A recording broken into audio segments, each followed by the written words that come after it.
You clicked on this video for a reason. Some part of you, quiet, maybe even buried, knows you don't want to wake up one day and realize you lived the wrong life.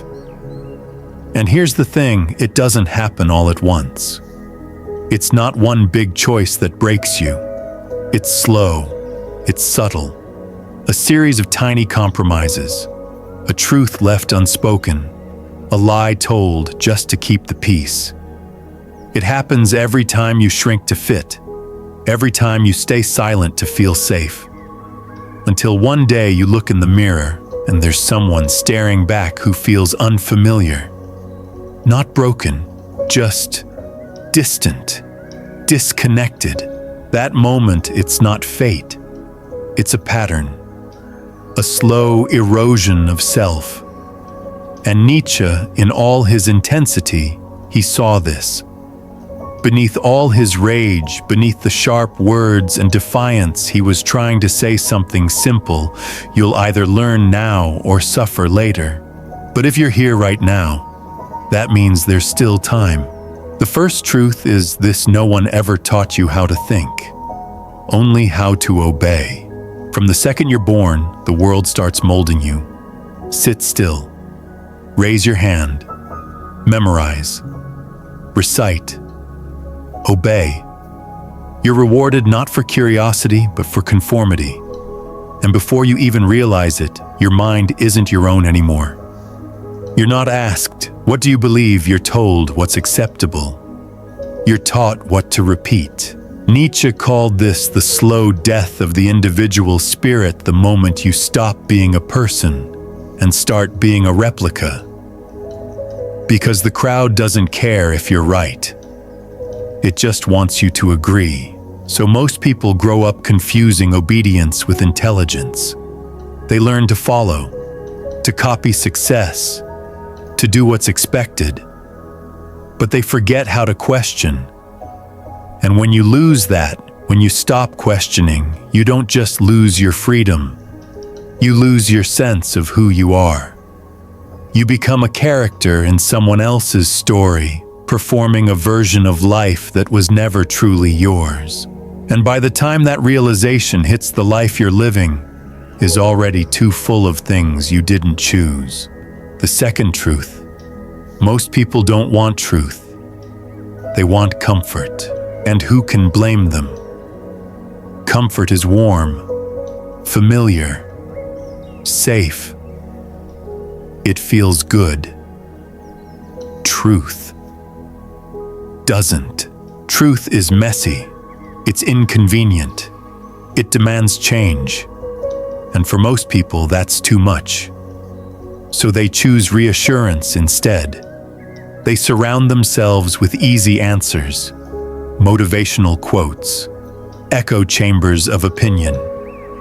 Not because they're bad people, but because they're afraid of what the truth might ask them to do. Nietzsche saw this in every age. The way people say they love truth, but run from it the second it asks them to see things clearly. Because truth doesn't care about your comfort. It doesn't bend for your feelings. It simply is. And most people aren't ready for that. So they numb out, distract themselves, chase fantasies, until one day truth shows up anyway, uninvited, brutal. And by then, it's usually too late to fix the damage. The third truth: pain doesn't break you. It reveals you. We spend our lives running from pain like it's the enemy. But Nietzsche saw it differently. He believed pain was a kind of mirror, the only one that shows you who you really are. To live, he said, is to suffer. But to survive, that's to find meaning in the suffering. What you fear, that tells you what you cling to. What hurts you, that shows you what you've neglected. What you fight, that's the reflection of who you think you are. But most of us never slow down enough to ask those questions. We just silence the pain, medicate it, numb it, avoid it. But pain doesn't go away when you ignore it. It waits. It grows. Until one day it explodes. And you're left wondering where it came from. Nietzsche didn't believe in avoiding pain. He believed in walking into it, meeting it, facing it fully. Because on the other side of pain isn't just survival, it's transformation. And by the time most people learn that, they've already wasted years running in circles. Fourth truth: the crowd is almost never right, but always loud. There's something deeply seductive about the crowd. It gives you identity, belonging, certainty. It says you're one of us. You're safe. And in that safety, people stop thinking.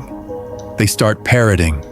They trade truth for agreement, depth for slogans, individuality for approval. And the more people believe something, the harder it is to question it. Nietzsche warned us. He said that madness in individuals is rare, but in groups, in nations, in cultures, in movements, it's the rule. Because groups don't think, they react. And when they gather in numbers, they don't search for truth. They look for enemies. By the time most people realize the crowd was wrong, they've already built their identity around it. Their job, their relationships, their values, all tied to a belief system that wasn't theirs to begin with. And to walk away from that, it feels like death. But it's the only way to start living. Fifth truth: kindness without strength makes you a target. You've probably been told to be nice, to be polite, to be generous and agreeable. And those things are beautiful, but only when they come with power. Because kindness without strength behind it turns into vulnerability. Not the good kind, the exploitable kind. Predators don't admire kindness. They take advantage of it. Takers don't stop because you're generous. They just ask for more.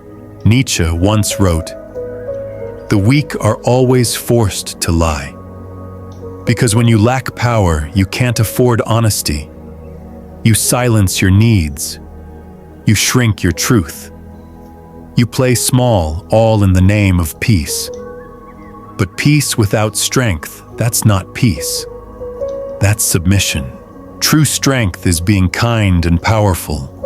It's knowing when to say yes and having the courage to say no. It's offering love not out of fear, but from choice. Most people only learn this after betrayal, after being drained, after watching people take and take until there's nothing left. And when they finally reclaim their voice, it's not out of spite. It's out of survival. That's 5 truths. And each one feels like a crack in the illusion most people live under. But we're not done. Not even close. Because the next truths, the ones coming, they cut deeper. They explain why your motivation disappears, why your own mind turns against you, why the people you thought would cheer you on start to pull away the moment you rise. It gets personal, it gets uncomfortable, but it also gets real. If you're ready for that, say the word. Discipline. It's not what you think it is. Most people chase motivation like it's some rare lightning strike, the perfect moment, the inspiring quote, the right mood.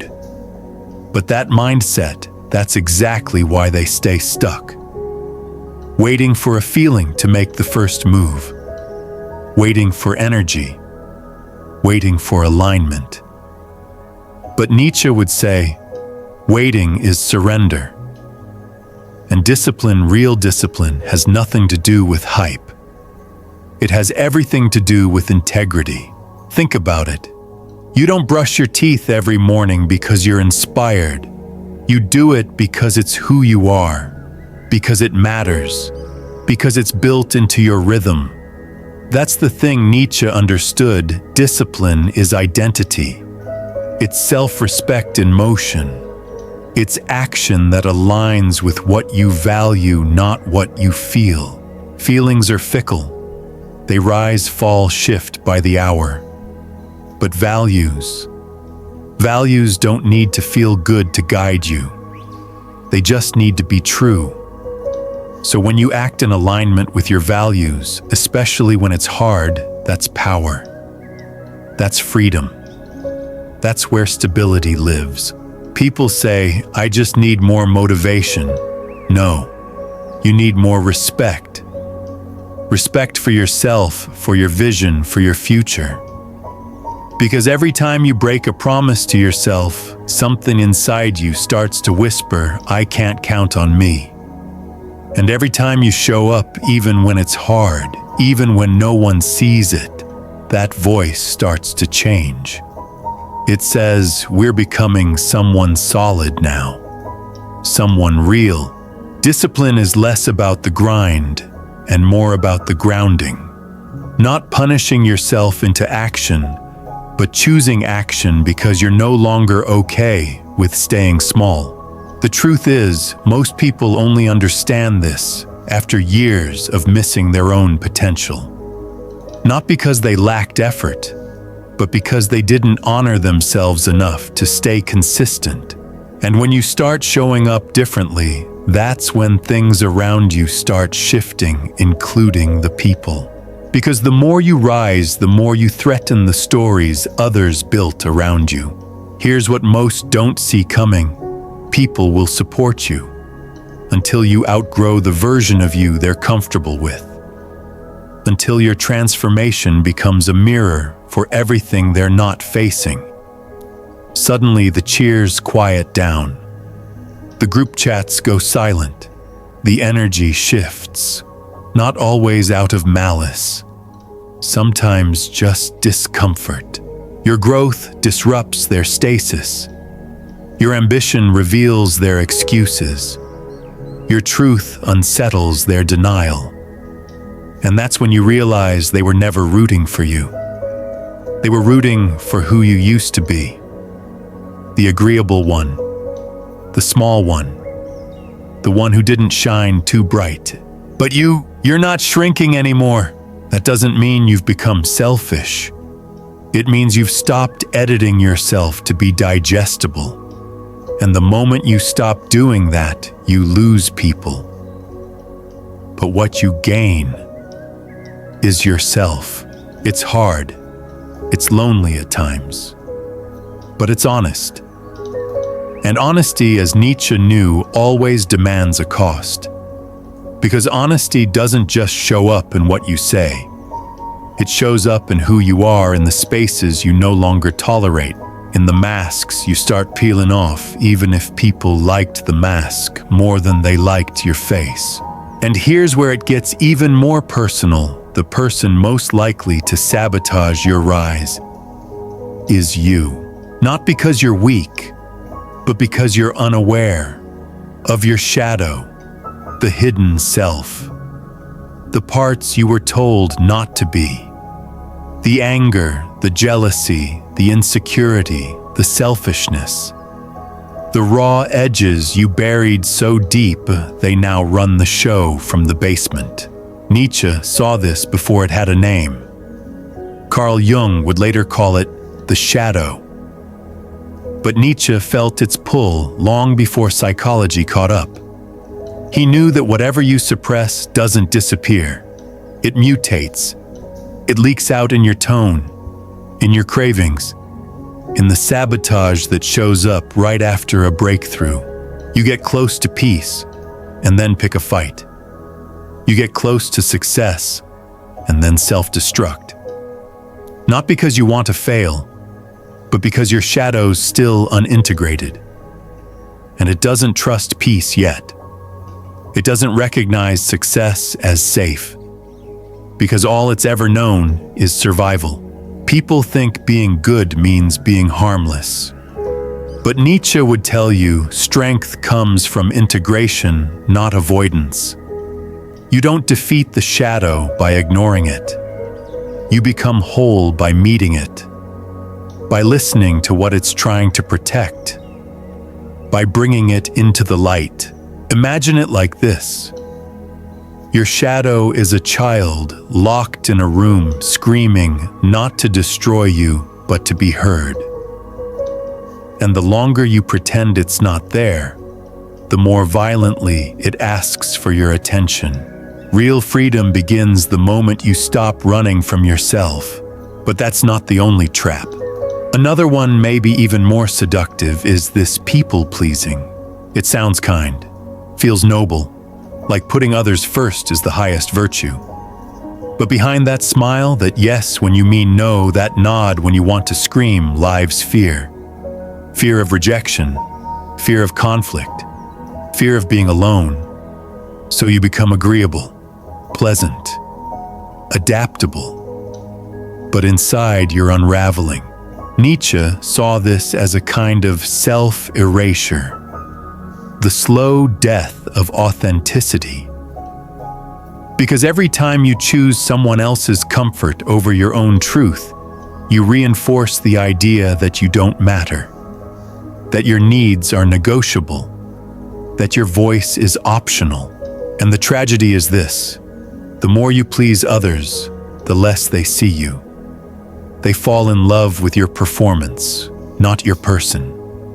And by the time your truth finally breaks through, when you finally speak, finally act, finally claim space, they might not even recognize you. Or worse, they might resent you for it, because you train them to love the mask, not the soul behind it. And that's when the loneliness sets in. Not the kind that comes from being alone, but the kind that comes from being surrounded and still unseen. Most people don't realize how much they've lost themselves until it's too late to get those years back. Until the mirror starts to crack and they finally ask, why does no one actually know the real me? That question, it's not just about identity, it's about truth. The truth you've been burying, the version of you that's been waiting for permission. And the longer you wait, the louder that buried self begins to scream. You've now walked through 9 truths, each one a quiet revelation, a reflection of what we sacrifice in the name of safety. And while these truths sting, they also open doors. But we're not done. What's coming next? The final truths go deeper than discomfort. They touch something raw, something sacred. They ask why you still feel hollow even after doing everything right. Why attention has replaced meaning, and how death, instead of being a thief, might just be the most honest mirror you'll ever face. When you're ready for that, let me know. You did everything right. The grades, the job, the relationship.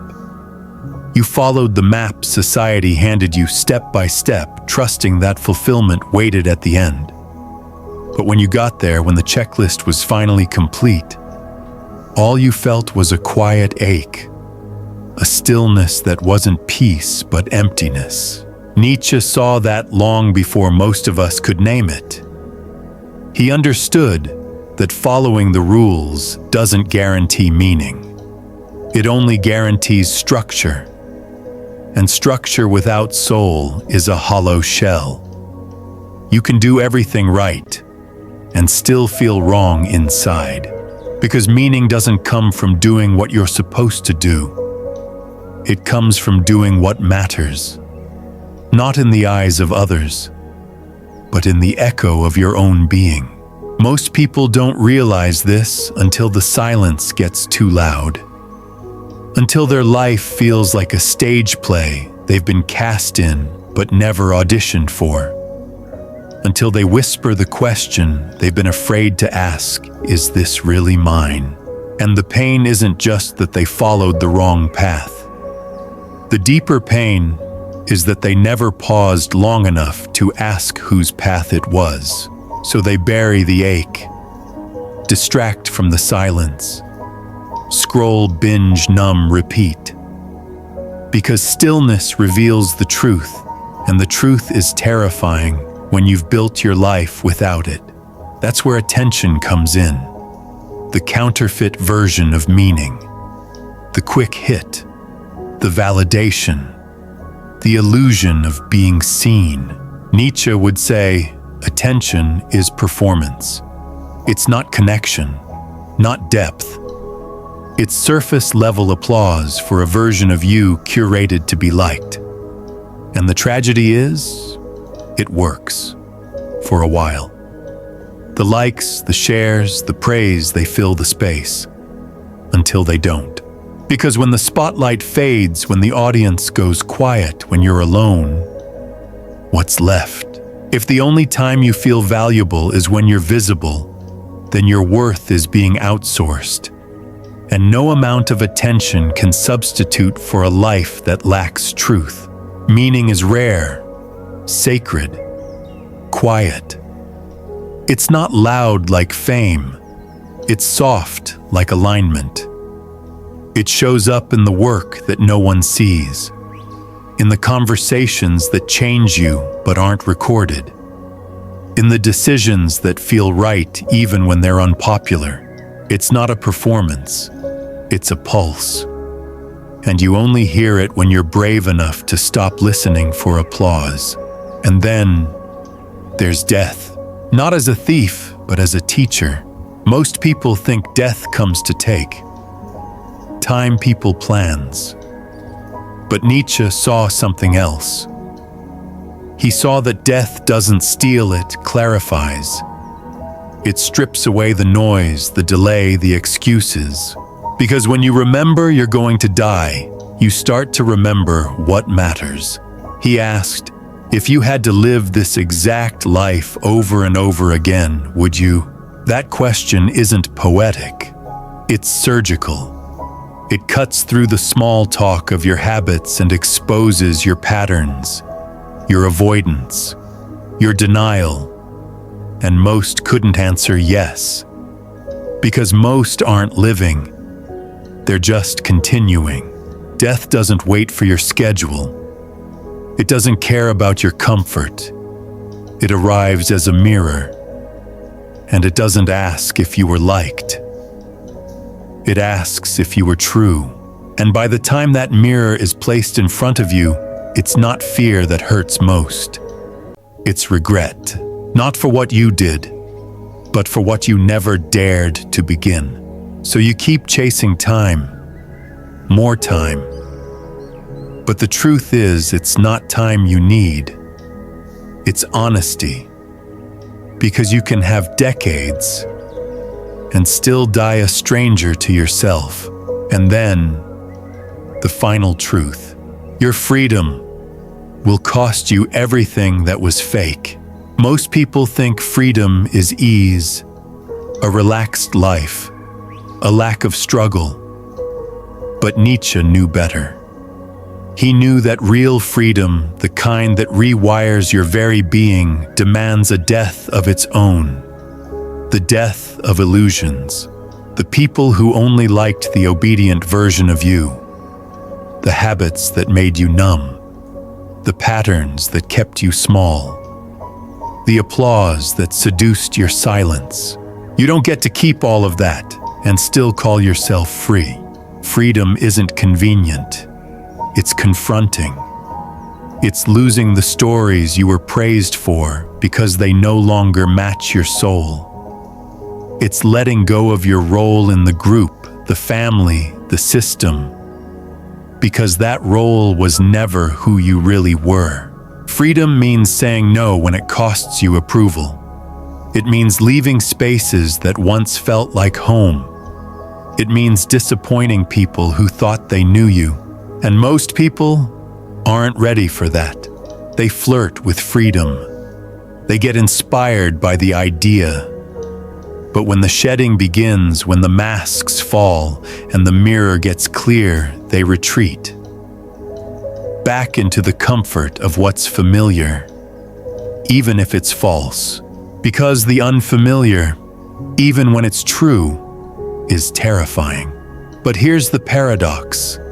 Nietzsche whispered, through every line of pain, until you lose what was never really yours, you'll never discover what is. So here you are, 13 truths that most only realize too late. They're not meant to shame you. They're not meant to scare you. They're meant to awaken you. Because every one of these truths is a doorway. You can ignore it and keep drifting, or you can walk through and begin. Maybe you're not ready to change everything today. That's okay. Awareness comes first. Always. But if even one of these truths stirred something inside you, don't let it fade. Leave a comment and tell me which one hit the hardest. Which one are you still holding back from? And if this made you feel seen, subscribe. We're building a space for people who want more than surface-level advice. For those who are ready to think deeper, feel stronger, and live differently. You're not late. You're just starting. And you're starting with the truth.